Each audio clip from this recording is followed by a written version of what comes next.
மேல போய் அதிமுக இன்னைக்கு அவங்களுடைய முதற்கட்ட தேர்தல் வாக்குறுதியும் ரிலீஸ் பண்ணிருக்காங்க. கிட்டத்தட்ட எல்லாமே ஒரு இலவசங்கள் சார்ந்த விஷயம் தான். அஞ்சுமே மக்கள் இதான் விரும்புறாங்கன்றத அவங்க புரிஞ்சுக்கிறாங்களா? மக்கள் விரும்புறதெல்லாம் செய்யறதுக்கு இங்க அரசு கிடையாது. மக்களுக்கு என்ன தேவையோ அதை நம்ம பண்ணணும். இப்போ ஒரு அப்பா இருக்காரு, பையன் அதை கேட்கலாம் அப்படின்றத நம்ம பண்ணிட முடியாது. தமிழ் மக்களோட உழைப்புங்க, ஒரு வருஷம் உழைப்பு, நம்ம கஷ்டப்பட்டு சம்பாதிச்சு நீங்களும் நானும் ஓடி உழைச்சு டாக்ஸ் பே பண்ணி எல்லா மக்களோட பணம். இந்த பணத்தை எவ்வளவு பத்திரமா கரெக்டா செலவழிக்கணும். நீங்க ஒரு வார்த்தை சொன்னீங்களா, கவர்ச்சிகரமான நிறைய திட்டங்களை அறிவிச்சிருக்காங்க. அங்கதான் சிக்கல் இருக்கு. சோ மக்களை ஈர்க்கிறதுக்காக நீங்க திட்டங்களை அறிவிக்க கூடாது. மக்களுக்கான திட்டங்களா இருக்கணும். தமிழ்நாடு வளர்வதற்கான திட்டங்களா அதெல்லாம் இருக்கணும். அங்கதான் இங்க சிக்கல். இப்ப ஏற்கனவே மகளிர் உரிமை தொகைக்கு நம்ம ஒரு வருஷத்துக்கு 13,720 கோடி ரூபாய் ஸ்பெண்ட் பண்ணிட்டு இருக்கோம். இப்ப நீங்க அந்த அமௌண்ட்டை எக்ஸ்ட்ரா இன்க்ரீஸ் பண்றீங்க, 2,000 ரூபாய் மாத்தீங்க. சோ இப்ப நீங்க அமௌண்ட் 2 மடங்கு இன்க்ரீஸ் பண்றீங்கன்னா டோட்டலா அதுக்கான பட்ஜெட்டும் 2 மடங்கு இன்க்ரீஸ் ஆகும். அப்ப எவ்வளவு ஆகும்? 27,500 கோடி ரூபாய் கிட்ட வந்து 30,000. ஏற்கனவே நம்ம இந்த இலவச போக்குவரத்துக்கும் 3,600 கோடி ரூபாய் ஸ்பெண்ட் பண்ணிட்டு இருக்கோம். இப்ப ஆண்களுக்கும் நீங்க அதான் நீட்டிச்சிருக்கீங்க. அதுவும் ஒரு 5,000 கோடி ரூபாய்க்கு மேல இன்க்ரீஸ் ஆகுது வாய்ப்பு இருக்கு. வீடுகள் கட்டி தரோம்னு சொல்றீங்க, ஃப்ரீ ஸ்கூட்டர், அரசோட வேலையா அதெல்லாம்? ஸ்கூட்டர் வாங்கி தரலாம் அரசோட வேலையா? இப்ப நமக்கு ஏற்கனவே கடன் பார்த்தோம்னா 9,4 லட்சம் கோடி ரூபாய் கடன் வச்சுக்கோம். கடன் இன்க்ரீஸ் ஆகிக்கிட்டே போகுது. இதை கேட்கறதுக்கு தமிழ்நாட்டில் ஆட்களே இல்லை. ஏன்னா திமுகவும் அதான் பண்றாங்க, அதிமுகவும் அதான் பண்றாங்க, காங்கிரஸும் அதான் பண்றாங்க, பாஜகவும் அதான் பண்றாங்க, எல்லா ஸ்டேட்ஸ்லயும் அதான் பண்றாங்க.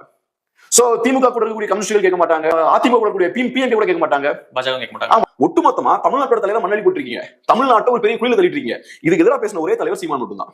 என்டிகே மட்டும் அதை பத்தி பேசியிருக்காங்க. ஆண்களுக்கு இலவச பயணம் பெருந்துன்றீங்க, எந்த ஆண் போய் கேட்டா அவங்க கிட்ட அப்படின்ற மாதிரி சொல்றேன். எல்லாருக்கும் ஃப்ரீ அப்படின்னா யார் பே பண்ணுவா? எப்படி அதை ரன் பண்ணுவீங்க நீங்க? சிம்பிள், பே பண்ண முடியாது, நம்மகிட்ட பணம் கிடையாது. அப்ப என்ன பண்ணுவோம்? இப்ப நமக்கு பணம் என்ன பண்ணுவோம்? நமக்கு கடன் வாங்குவோம். அதுதான் பண்ணுவாங்க. முடிஞ்ச அளவு கடன் வாங்குவாங்க. ஒரு பாயிண்ட்டுக்கு அப்புறம் இந்த லிமிட்டை தாண்டி கடன் வாங்க முடியாதுன்ற சூழல் ஏற்படும் போது இவாளாகும். திடீர்னு ஒரு பாயிண்ட்ல பட்டு விடும். நிறைய நாடுகள் அது நடந்திருக்கு. இன்னைக்கு இலவசங்களை எதிர்த்து பேசுறது தமிழ்நாட்டில் ஒரு கட்சி இல்ல. என்டிகே தவிர எந்த கட்சியும் இலவசங்களை எதிர்த்து பேச மாட்டேங்கிறாங்க. இதுல சிக்கல் என்னன்னா, இலவசங்கள் தமிழ் மக்களுக்கு கெடுதி. ஆனா தமிழ் மக்கள் இலவசங்களை விரும்புறாங்க. அதை நம்ம கோவப்பட்டு கேட்கறதும் கிடையாது. எலெக்ஷனுக்கு முன்னாடி கொடுத்தீங்களே, எலெக்ஷனுக்கு அப்புறம் ஏன் கொடுக்க மாட்டேங்கிறீங்க? எலெக்ஷன் வந்தா மட்டும் தான் கொடுப்பீங்களா?